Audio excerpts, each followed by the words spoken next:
पंकजा मुंडे यांच्या हेलिकॉप्टरमध्ये बिघाड झाल्यानंतर पंकजा मुंडे यांनी पहिली प्रतिक्रिया नोंदवली आहे.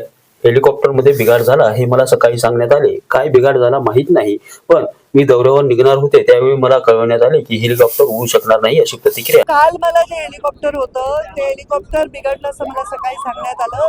तरी प्रथम दर्शनी काल बसल्या बसल्या मी म्हटलं की हेलिकॉप्टर खूप जुनं वाटतंय, थोडा आवाज येत, मला माहित नाही काय नेमका बिघाड झाला, पण ते आज सकाळी बिघडलं आणि मी जेव्हा निघाले होते तेव्हा मला कळवण्यात आलं की हेलिकॉप्टर ते उडू शकणार नाही, दुसरे हेलिकॉप्टर मागवून देतील.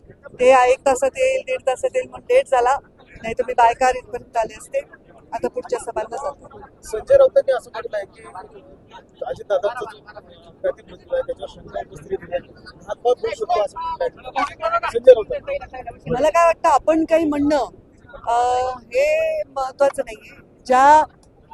ज्या वेदनेत आज महाराष्ट्र आहे, जे शॉकिंग अजितदादाचं जाणं आहे, त्याच्यामध्ये ज्याला खरंच वाईट वाटलंय ना अजितदादांचं जाणं, त्याला हे काहीच सुचणार नाही, तो फक्त संवेदना व्यक्त करेल. त्यामुळे अशा प्रकारची दिशाभूल नाही झाली पाहिजे. राजकारणामध्ये हे पथ्य आपण सगळ्यांनी पाळलं पाहिजे असं मला वाटतं. लाडक्या बहीण योजनेला अजित पवारांचं नाव मुख्यमंत्री त्याच्यावर निर्णय घेतील आणि जे मुख्यमंत्री निर्णय घेतील त्याला आमचं समर्थन. मी सुनेत्राताई या उपमुख्यमंत्री झालेल्या आहेत, दुःखामध्ये आहेत, त्यामुळे शुभेच्छा वगैरे असं शब्द न वापरणार. एवढंच सांगेन की अजितदादांचा वारसा चालवण्यासाठी मी त्यांना खूप शुभेच्छा देते आणि त्यांना ते बळ पण ईश्वर देव, पण या दुःखातून आम्ही गेलेलो आहोत.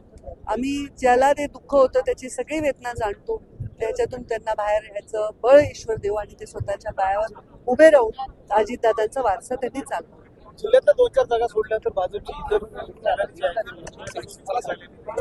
आता प्रत्येकाच्या मतदारसंघात त्या आमदारांनी ठरवल्याप्रमाणे झाली. इथे बाळासाहेब पाटलांनी केली, पॉझिटिव्ह आम्ही इथे एकत्र आलेलो आहोत. तुम्ही असं म्हणत होतात अनेक 2-3 वेळेला की आता परळी मी धनंजय मुंडे यांना दिलेली आहे, तेच आता त्याचं काय इथे विषय.